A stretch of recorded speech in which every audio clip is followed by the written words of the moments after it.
hey guys কি খবৰ আজি আপোনালোকৰ মাজলৈ এটা নতুন ভিডিঅ' লৈ আহিছোঁ যদি ভিডিঅ'টো চাই ভাল লাগে like comment share and subscribe কৰি দিব আপোনালোকে বাৰু অসমত জনপ্ৰিয় অভিনেত্ৰী ময়ূৰী কলিতা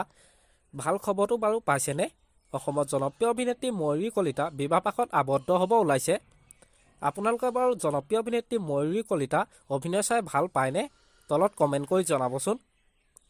তোমাৰ মৰমে মোক পাৰিজাত নামৰ ধাৰাবাহিকখনৰ দ্বাৰা জনপ্ৰিয়তা অৰ্জন কৰিবলৈ সক্ষম হৈছিল জনপ্ৰিয় অভিনেত্ৰীগৰাকী অতি সোনকালে বিবাহপাশত আবদ্ধ হ'ব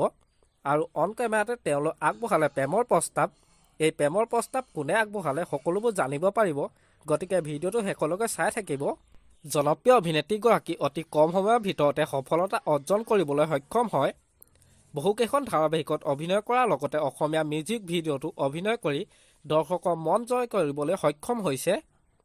ময়ূৰী কলিতাই ৰং টিভিত সম্প্ৰচাৰিত হৈ যোৱা তোমাৰ মৰমে মোক পাৰিজাত ধাৰাবাহিকখনত অভিনয় কৰি দৰ্শকৰ মন জয় কৰিছিল বহুদিনীয়া প্ৰেমৰ অন্তত তেওঁ শ্বেয়াৰ কৰে তেওঁ মনৰ মানুহজনক আৰু তেওঁ হ'বলগীয়া স্বামীজনৰ নাম হৈছে কিষাণুৰ লহকৰ ময়ূৰী কলিতাই জানিব দিয়ে যে তেওঁলোকৰ প্ৰথম মিলন হৈছিল এখন ৰিজৰ্টত তাৰ পাছত তেওঁলোকৰ দেখা দেখি হৈছিল যদিও কথা পতা নাছিল কিন্তু পাছলৈ তেওঁলোকে ইনষ্টাগ্ৰামৰ জৰিয়তে কথা পাতিছিল আৰু লাহে লাহে বন্ধুত্ব তাৰ পাছতেই প্ৰেমলৈ ৰূপান্তৰিত হয় জনপ্ৰিয় অভিনেত্ৰী ময়ূৰী কলিতাই এটা ইণ্টাৰভিউৰ যোগেদি জানিব দিয়ে যে তেওঁলোকৰ অতি সোনকালে বিবাহপাশত আবদ্ধ হ'ব কেতিয়াকৈ বিবাহপাশত আবদ্ধ হ'ব সেই কথা এতিয়ালৈকে জানিব দিয়া নাই আমাৰ আজি ভিডিঅ'টো ইমানেই আছিল যদি ভিডিঅ'টো চাই ভাল লাগিলে যিমান পাৰে শ্বেয়াৰ কৰি দিব আৰু নতুনকৈ চেনেললৈ কোনোবা আহিছে যদি ছাবস্ক্ৰাইব কৰি ল'ব আজিলৈ বাই বাই মৰয়াৰ দুপাখি